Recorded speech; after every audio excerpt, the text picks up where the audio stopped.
सुबह गांव की गलियों में धुंध ऐसी कि 2 कदम आगे दिखे तो गनीमत। पेड़ों की शाखों पर ओस की बूंदें मोतियों की तरह चमक रही हैं। हर कोई अपने घरों के बाहर अलाव जलाकर बैठा है और रात को भी अक्सर लोग ठंड से बचने के लिए अलाव जलाकर बैठा करते और बातें करते रहते।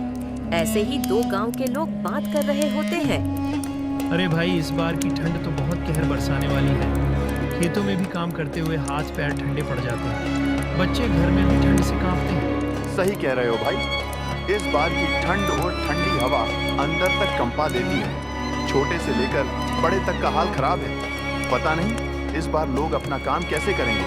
इस ठंड में तो बाहर जाने का भी मन नहीं करता है। दोनों इसी तरह ठंड के बारे में बातें करते हैं और कुछ देर बाद वो दोनों अपने अपने घरों की तरफ बढ़ जाते हैं। अगली सुबह उसी गांव में पुराने झोपड़े में रामू की पत्नी गौरी लकड़ी जलाने की कोशिश करती है, पर लकड़ी गीली है। गौरी कांपते हुए कहती है, रामू आज मत जाना खेत पर, इतनी ठंड है कि सांस भी जम जाए। ये लकड़ियां भी नहीं जल रही है। गौरी, ठंड से डरूंगा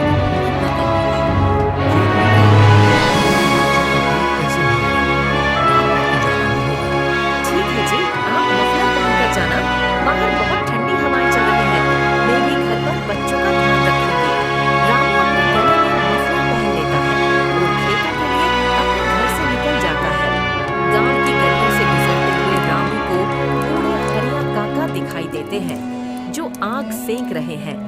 काका आवाज लगाते हैं, अरे रामू बेटा, आज तो कोहरा भी जम गया है। ठहर जा, ठंड का कहर है। आजा, थोड़ी आग सेक ले, थोड़ा ठहर कर चले जाना। काका, ठंड तो हर साल आती है, लेकिन खाली पेट की ठंड उससे बड़ी होती है। काम नहीं करूंगा तो बच्चों का पेट कैसे भरूंगा।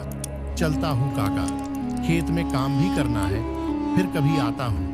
काका उसके हौसले पर मुस्कुराते हैं, पर आंखों में चिंता है। रामू खेतों की तरफ बढ़ जाता है। खेत की मिट्टी बर्फ जैसी ठंडी, बैल कांप रहे हैं। रामू उनके बदन पर बोरी डाल देता है। वो खुद बिना कुछ ओढ़े हल पकड़ लेता है। हवा ऐसी कि चेहरा सुन्न हो जाए, मगर रामू हल चलाता जाता है। खेतों पर भी ओस जमा थी। उसका बेटा मोनू 10 साल का खेत पर आता है। बाबा, माँ ने भेजा है, कह रही थी थोड़ा देरी से काम कर ले, ठंड बहुत है। जा मोनू, माँ से कह दे, काम करने से डरूंगा तो जिंदगी कैसे चलेगी। तुम लोग घर पर रहो, मैं आता हूँ कुछ देर में। रामू बेटे को समझाकर घर भेज देता है।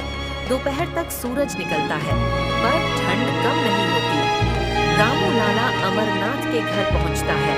वो ओढ़नी में लिपटे आग सेंक रहे हैं।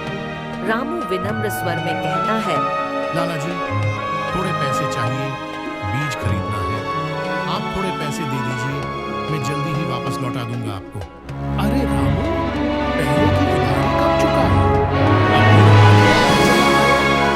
पहले वाले पैसे तो दे दे मुझे, उसके पास आना। लाला जी, अगर बीज न डाला तो खेत सूना हो जाएगा। मुझे कुछ पैसे मिले, मैं सारे पैसे एक साथ दे दूंगा। मौसम सुधरने दो, फिर देखेंगे। वैसे भी अभी तक नहीं है, मैं तुम्हें पैसे नहीं दे सकता। बाद में आना, बाद में देखेंगे। सेठ की बातें सुनकर रामू चुपचाप वहाँ से लौट जाता है। जब वो घर आता है, शाम ढल चुकी थी। गौरी चूल्हे के पास बैठी रो रही है। बच्चे भूख से बिलबिला रहे हैं। सभी का चेहरा उतरा हुआ था। घर का माहौल देखकर रामू का चेहरा उतर जाता है। गौरी उसे कहती है, आज तो लकड़ी भी खत्म हो गई रामू, अब क्या करें। सुबह गीली लकड़ी मुश्किल से जलाई थी, अब खाना कैसे बनेगा रामू। मैं कुछ लेकर आता हूँ गौरी, आग भी जल जाएगी, खाना भी बनेगा। तुम चिंता मत करो और खाना बनाने की तैयारी करो। मैं जाता हूँ जंगल और कुछ लकड़ी लेकर आता हूँ। थका हुआ रामू रात के अंधेरे में जंगल की ओर निकल पड़ता है। जंगल में सन्नाटा है, चारों तरफ घोर अंधेरा। ठंडी हवा पेड़ों की शाखों को हिलाती है। रामू सूखी लकड़ियां इकट्ठी करता है, उसका गट्ठर बना लेता है। अचानक झाड़ियों के पीछे से कराहने की आवाज आती है। वो उस आवाज की तरफ बढ़ जाता है। सामने वो देखता है, एक बूढ़ा आदमी ठंड में कांप रहा है। रामू उसके पास जाता है। अरे काका, आप यहाँ इतनी रात को जंगल में क्या कर रहे हो? आपका तो पूरा शरीर ठंड से कांप रहा है। आपके पास तो चलिए उठिए यहाँ से।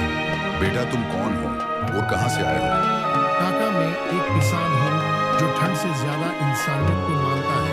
आप चलिए मेरे साथ। रामू उसे सहारा देकर अपने साथ ही ले जाता है।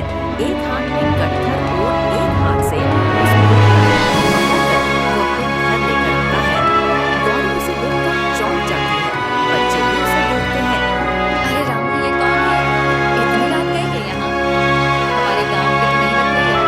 एक चिढ़ता इंसान हमारी तरह ये मुझे जंगल में ठंड से कांपते हुए मिले। ये जमीन पर कहाँ रहे थे, मैंने इनकी आवाज सुनी। इन्हें ठंड में वहां छोड़ना ठीक नहीं लगा, इसलिए घर ले आया। तुम ये लकड़ियां लो और जल्दी से खाना बना लो। मैं काका को अलाव के आगे बैठा देता हूँ, उन्हें थोड़ी राहत मिलेगी। गौरी भी बिना कोई सवाल करे उस लकड़ी को जलाकर जल्दी से खाना बनाने लगती है। उधर रामू एक लोहे की टोकरी में ही अलाव जला लेता है ताकि ठंड से थोड़ी राहत मिले। जल्दी ही खान बनकर तैयार हो जाता है। गौरी सबका खाना लगा देती है और सभी खाना खाने लगते हैं। उस रात वो बूढ़ा आदमी वहीं रुकता है। रामू उसकी बगल में नीचे जो जाता है। सुबह जब रामू जागता है तो देखता है कि बूढ़ा गायब है। दरवाजे के पास एक थैली रखी है, उसमें बीज और कुछ सिक्के हैं। एक पर्ची पर लिखा है, इंसानियत का फल हमेशा हरियाली लाता है। तुमने जो मेरी मदद की, ये उसी का छोटा सा तोहफा। तुम्हारा शुभ चिंतक। रामू और गौरी हैरान रह जाते हैं। रामू उसी बीज को अपने खेत में बो देता है और पूरी मेहनत से काम करता है। गांव वाले देखकर कहते हैं, इतनी ठंड में बोया बीज क्या उगेगा? तू बिना वजह मेहनत कर रहा है। अरे गांव पर ठंड का कहर है, यहाँ कुछ नहीं उगेगा।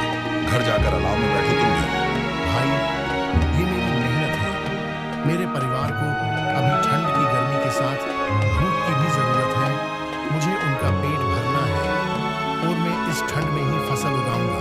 लोगों को उनका जवाब देकर वो अपना काम जारी रखता है और कुछ ही दिनों में खेत में छा जाता है।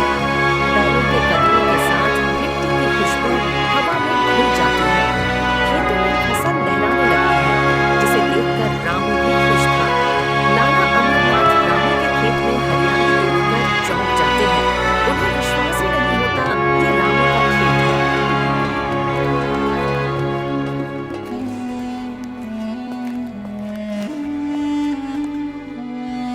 अरे ये कैसे हुआ? मेरे खेत में तो फसल जमी पड़ी है। रामू, ये कौन सा बीज है? तेरे खेत में इतनी फसल और वो भी इस ठंड में, ये कैसे हुआ रामू? लाला जी, ये बीज नहीं, किसी की दुआ है जो मुझे मिली है। जब किसी का सहारा नहीं मिला तब मुझे ये बीज मिले और मैंने अपनी मेहनत से अपनी फसल तैयार कर ली। मुझे माफ करना रामू, मैंने तुम्हें बीज देने से मना किया, लेकिन उसके बाद भी तुमने अपनी फसल तैयार कर ली। कोई बात नहीं सेठ जी, मैं इस फसल को बेचकर जल्दी ही आपका पिछला उधार चुका दूंगा। अरे नहीं रामू, कोई जल्दी नहीं है। तुम आराम से मुझे पैसे लौटा देना। तुम अपने परिवार की जरूरतें पूरी करो, ये लेना देना तो चलता ही रहेगा।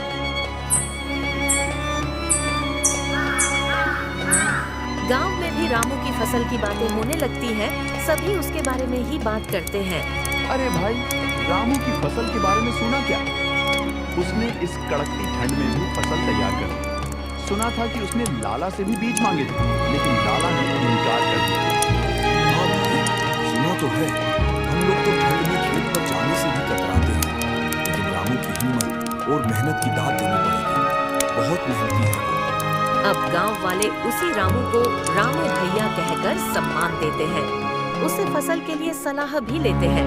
जिसने ठंड के सबसे कठिन मौसम में इंसानियत छोड़ी, उसी ने सबसे सुंदर फसल उगाई।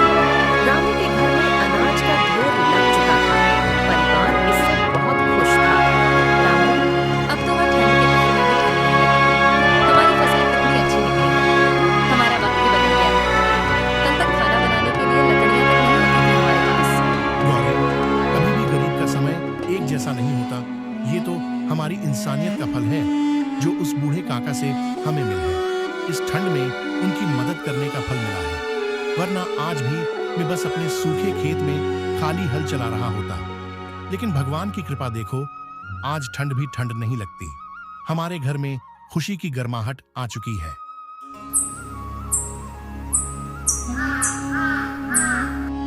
रामू ने अपनी फसल बेचकर कुछ पैसों से लोगों के लिए स्वेटर और कंबल खरीदे और गांव वालों को एकजुट किया।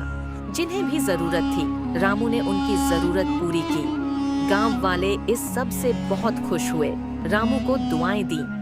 रामू बेटा, तुम्हारा परिवार हमेशा खुश रहे। भगवान हमेशा तुम्हारी फसल अच्छी रखे। तुम ऐसे ही आगे बढ़ते रहो। तुमने हमेशा लोगों की मदद की है। तुम सच में बहुत अच्छे हो बेटा। काका, ये तो आप लोगों का आशीर्वाद है, वरना हम कहाँ कुछ कर पाते। आप लोग हमेशा हमारे साथ रहना और अपना आशीर्वाद बनाए रखना। रामू और गोरी रात को अलाव के पास बैठकर ताप रहे होते हैं। रामू आसमान की ओर देखता है। हवा अब भी ठंडी है, पर उसके दिल में गर्माहट है। वो धीरे से कहता है, ठंड का कहर हर साल आता रहेगा, पर जो दिल में आग जलाए रखे उसके जीवन